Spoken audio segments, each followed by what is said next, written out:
This is the Olight Seeker 3 Pro, one of my favorite flashlights of all time. But Olight just released its successor, the Olight Seeker 4 Pro. So is this worth an upgrade over the Seeker 3 Pro? Let's check it out.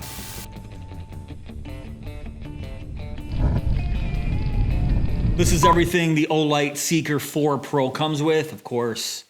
The box here, typical Lumens and runtime info on the back. It comes with a USB Type A to Type C charging cable. It does not come with a magnetic charger, but we'll talk about that a little bit later on in this video. Some safety information and owner's manual. It comes with a vertical mounting bracket for your holster, along with some extra 3M mounting tape right here, some screws and some anchors. And then of course, a flashlight that I've been waiting for a long time, the Olight Seeker 4 Pro with a brand new multifunctional holster. Now, of course, I'm gonna go over this holster a little bit later on, but let me give you guys a nice close-up of the brand new Olight Seeker 4 Pro. And while you guys are checking this out, let's talk about some of the features. All right, the brand new Olight Seeker 4 Pro has a maximum output of 4,600 lumens and a max throw of 260 meters. It also has an intensity of 16,895 candela. Now those are all upgrades over the Seeker 3 Pro's 4,200 lumens, 250 meters of throw, and 15,625 candela. There's 4 LEDs pushing out those 4,600 lumens, and they're available in 2 different color temperatures, a 4 to 5,000 Kelvin neutral white, or the emitters that I have right here, a 57 to 7,000 Kelvin cool white. There's 5 different brightness levels plus strobe, and those lighting levels are controlled with a brand new larger metal button. It ships with an Olight branded 3.6 volt 5,000 milliamp hour 21700 rechargeable lithium ion battery, which can be charged when it's inside the flashlight with Olight's magnetic charger or directly through its brand new multifunctional holster. It has an impact resistance of 1.5 meters and a waterproof rating of IPX8. The X means the dust proofing wasn't tested, and the 8 means it's submersible in up to 6 feet of water. And it's covered under Olight's lifetime warranty. All right, let's talk dimensions. It has a length of 5.24 inches and a bezel diameter of 1.38 inches. And according to my weight test, it comes in at 7.23 ounces. That's 205 grams, and yes, that does include the battery. And I wasn't joking when I said the Seeker 3 Pro is one of my favorite flashlights of all time. If you guys have one of these, you know what I'm talking about. It's just a solid flashlight, and I've been waiting for the Seeker 4 Pro to be released. And I finally got my hands on one, and there are some definite upgrades here. But before I talk about those upgrades, let me show you what the Seeker 3 Pro and the Seeker 4 Pro look like side by side. The Seeker 4 Pro right here, you can already see that upgraded larger metal button right there. And if I get in closer, you can see the size difference, and also those grooves right there make it a lot easier to turn. On top of that, it just feels a lot less stiff than the button over here on the Seeker 3. So overall, the button is larger and easier to turn on the Seeker 4 Pro. Also, if I get in really close with the Seeker 3 Pro and show you the dashboard, if I turn the metal button here, you can see the brightness level and the battery level. But once those dots go away, you can still see the holes there where the LEDs shine through. You can see that right there. Now on the Seeker 4 Pro, if I get in close to that same dashboard, it's virtually invisible. This is what Olight's calling their new hidden dashboard. It's created by micro-perforated laser engravings to help make the display translucent through the metal. So right now you can see the LEDs shine through, and when they go away, you can't see anything there. So this is a really cool upgrade on the Seeker 4 Pro. Not only is that button easier to turn, larger, but also has that hidden dashboard, which shows you the brightness level and the battery level here. Another change is this textured silicone wrap on the Seeker 4 Pro. You can see the Olight logo right there, and if I turn, you can see it just wraps around almost the entire light, as opposed to the Seeker 3 Pro, which is basically 2 pieces of silicone right there that are broken up. But the Seeker 4 Pro still maintains the finger grooves there, so holding the Seeker 4 Pro is very comfortable. And then stamped in the silicone, you can see it says Seeker 4 Pro on that side, and then on the other side, where is it right there, it shows your lumens and your meters of throw. And regarding the size, the bezel diameter is identical, but if I hold them side by side, the Seeker 4 Pro is just slightly longer, and not by much. I'm saying it's about 1/8 of an inch longer. And other than that, everything else looks to be identical except for the tail caps here. You can see on the Seeker 4 Pro here, it has Olight's upgraded charging tail cap with extra terminals right there. You can see the differences. And there's no attachment point on the cap of the Seeker 4 Pro. You can see right there is completely clean. And then on the Seeker 3 Pro, there's the place for a lanyard right there. So if you like a lanyard on your flashlight, you're not going to get that on the Seeker 4 Pro, but you're not really going to need it here. And why is that? Well, let me show you guys Olight's brand new multifunctional holster for the Seeker 4 Pro. It looks like your typical holster, except on the bottom, there's some charging terminals down there. So you can see that right there on the bottom of the holster, and you can see the USB Type-C charging port right there on the side. And I really like this. So basically, after a day of using your flashlight, you don't have to take it out of the holster and put on the magnetic charger, which you could if you want to.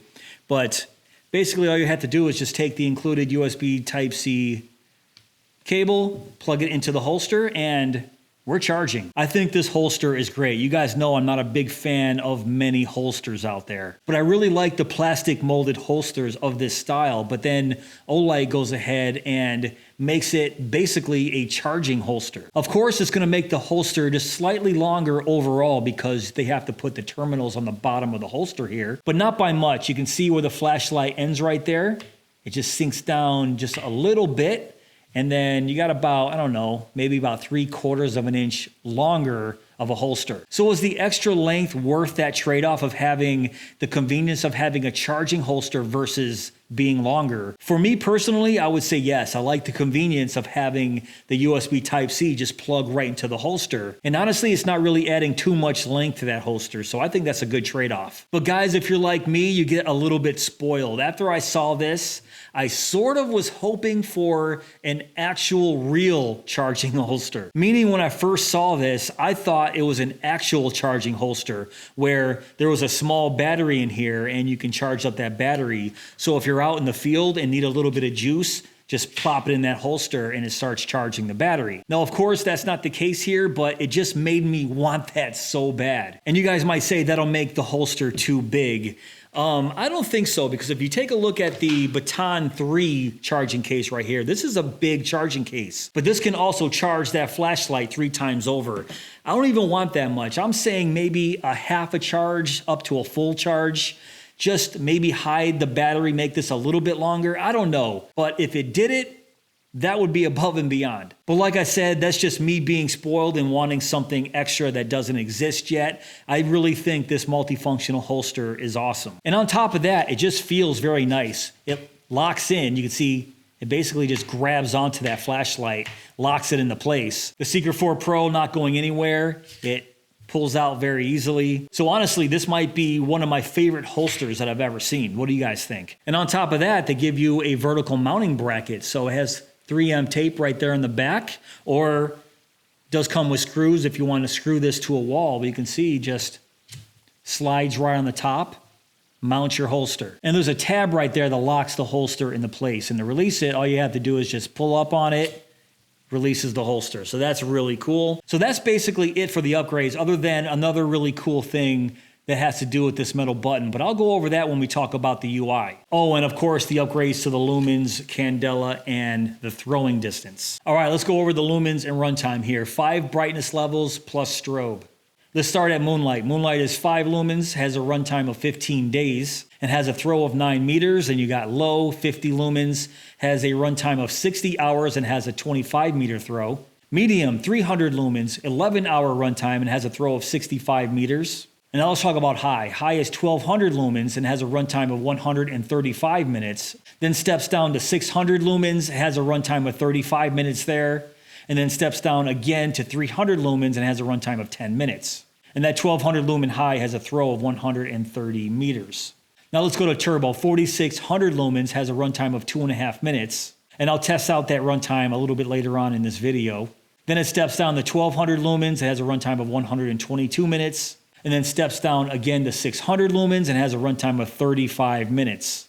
And then there's a 260 meter throw, 16,895 candela. The mode spacing here is great, but lately I've been wanting to see something in the middle from high and turbo on a lot of flashlights lately. On the Seeker 4 Pro, high goes from 1200 to 4600. I think that's too big of a jump. I've been wanting to see something in the middle of those big jumps. So if high is 1200 lumens and turbo is 4600 lumens, give me something that's about 2400 lumens right there in between. I think that would make it absolutely perfect, but as it is, it's not terrible. Even though I would like to see a 1 lumen moonlight mode, that 5 lumens, it's okay, but I want something very dim on moonlight. And on top of that, if you have a 1 lumen moonlight mode, that'll up that maximum runtime from 15 days. And yes, there is a strobe mode, but on the back of the box, the lumen output for strobe isn't listed. And that information isn't available in the owner's manual either, so I guess we're moving on. Now let's go over the UI. Everything is controlled with this single metal button right here on the side. The Seeker 4 Pro locks itself out after about 10 seconds of inactivity. So just like the Seeker 3 Pro, if you want to unlock it, you have to rotate the dial 90 degrees, and now we're unlocked. And then once you're unlocked, just give it a single press to activate the lighting modes. And to cycle those lighting modes, just press and hold. There's low, medium, and high. You can see those 3 are cyclable. Double press for turbo, that's 4600 lumens. And from off, if you press and hold, that activates the 5 lumen moonlight mode. To activate strobe from either on or off, just click it 3 times. 1, 2, 3.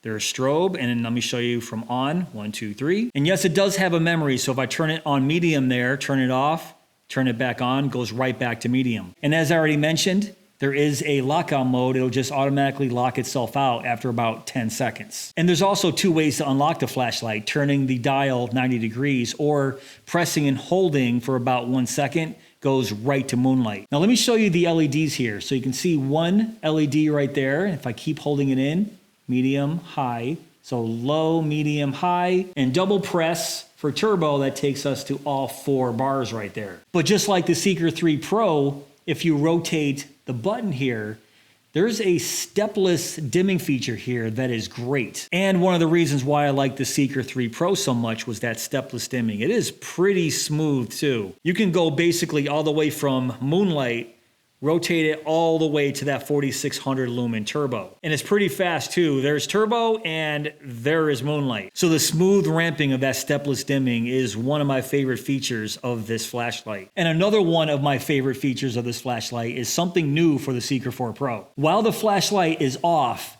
you can basically pre-select your brightness level just by rotating this dial. You can see I rotated it and there's that one LED that lit up. If I keep going, there's 2, there's medium, there's 3. So I can basically pre-select high right there, press it once, I'm instantly on high. Turn it back off, and then if I go down to medium, turn it on, I'm right on medium. I think that's a fantastic addition to the UI on the Seeker 4 Pro. Just being able to pre-select your lighting level without turning the flashlight on. So that feature is really cool, and I'd like to see that feature on other future releases. All right, now it's time for my not so scientific heat and turbo test. Here I let the flashlight run for about 2 minutes, and then I take its temperature at the head and the body after 1 minute, and then after 2 minutes. After 1 minute at the head, the temperature was 117 degrees Fahrenheit. And at the body was 78.5 degrees Fahrenheit. The temperature at the body was very surprising. 78.5 degrees, that's barely anything. 117 at the head is getting hot, but gloves aren't needed just yet. Then after 2 minutes, the temperature rose at the head to 127 degrees Fahrenheit, and at the body rose to 90 degrees Fahrenheit. Once again, 90 degrees at the body is nothing. So after 2 minutes on turbo, you're not going to need gloves or anything holding this flashlight. 127 degrees is getting pretty hot. I think the maximum I saw after 2 minutes was 129 degrees. And the 129 was right there, right at the heat dissipating ridges, which is basically the heat sink right near the head. But overall, I think those numbers are decent. I'm pretty impressed by the way the Seeker 4 Pro handles heat. And now for the turbo test. I let turbo run for 3 minutes here because Olight is claiming a 2.5 minute turbo runtime. So on the screen right now, I'll pop up right when turbo started to step down, and then I'll put when it ended the step down. All right, here I am in my backyard. Let's do the beam test. Let's start on moonlight. 5 lumen moonlight. I don't spend too much time here. Let's go to low, that is 50 lumens. sort of kissing that tree right there. And, I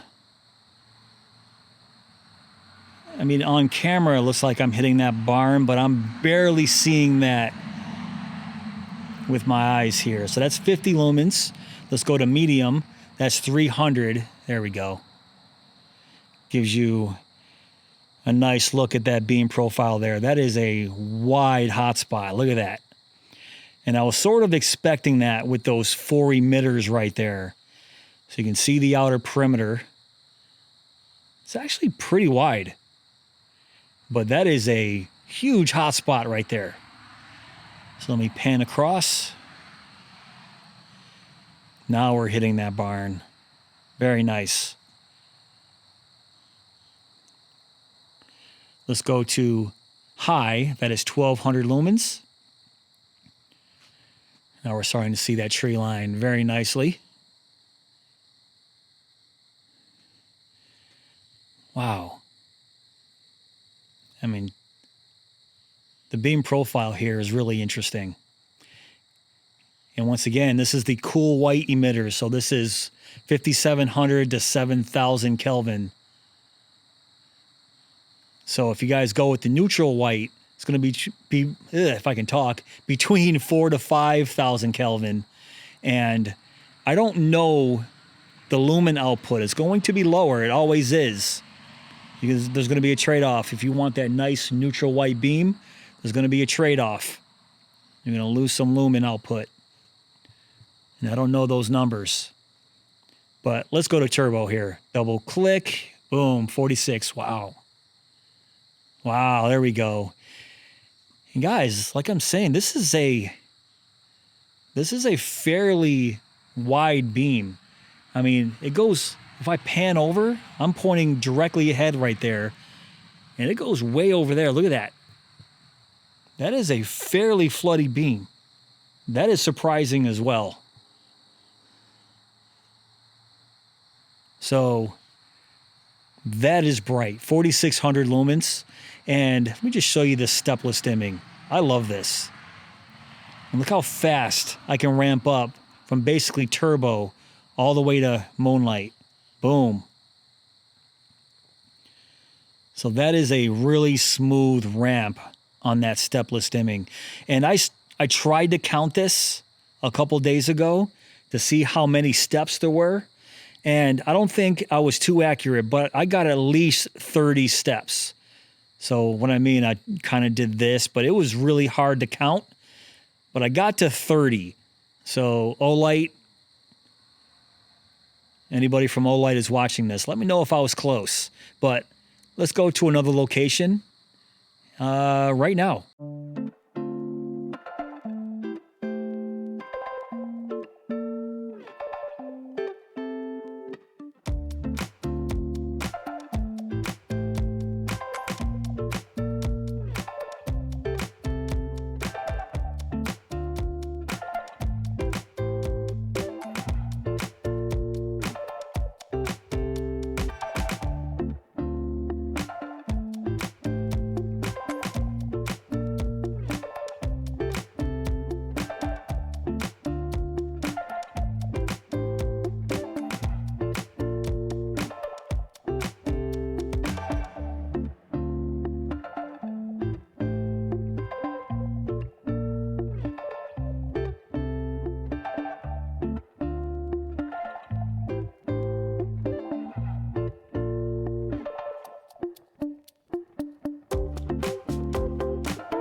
So that beam profile was a lot floodier than I was expecting, which isn't necessarily a bad thing. If you guys are using this for outdoors, you're gonna want that floody beam. But just how floody this was surprising. On top of that, it had a very wide hotspot. In my side yard, those 4600 lumens lit up darn near the whole field. So very impressive. So is the Seeker 4 Pro worth an upgrade if you already own the Seeker 3 Pro? Let me just put it this way. If Olight came out with just an upgrade to the lumens 42 to 46 from 250 meters to 260 meters, and that's it, I probably still would have bought the Seeker 4 Pro. But add in the larger button that's a lot easier to turn than on the Seeker 3 Pro, the upgraded hidden dashboard here, the feature where you can pre-select your lighting level without even turning on the flashlight, and throw in the multifunctional holster where you can charge it right inside of the holster like this. I think it's a no-brainer. The only thing I'd say would stop people from buying this is the price. It's pretty pricey at $140, but that's basically what I paid for the Seeker 3 Pro. So basically the same exact price with a lot of upgrades. And I know Olight is releasing this flashlight at their next OFAN Day sale. So I'd say if you pick this up at 30% off, I think it's 30% off at the sale, $97.99. Guys, it's a no-brainer in my opinion. Under $100, 4600 lumens, a bunch of other upgrades. I'm saying for me, it's a no-brainer, and I'm definitely recommending this if you own a Seeker 3 Pro. I'd say it's worth an upgrade. But let me know in the comments below what you guys think of the Seeker 4 Pro, and if you are going to upgrade if you have a Seeker 3 Pro. Oh, and I almost forgot that lifetime warranty. Olight is now giving lifetime warranties on all of their flashlights moving forward. In fact, Olight is prorating that. If you bought any flashlight of theirs from January 1st, 2023 to now, they are giving you a lifetime warranty on that. That is fantastic. So that's just another plus for the Olight Seeker 4 Pro lifetime warranty. All right, guys, that's pretty much it for this video. What do you think of the Olight Seeker 4 Pro? If you want to check this out for yourself, I will have all the information down below in my description box. But if you did enjoy this video, please give me that thumbs up. Please subscribe and go!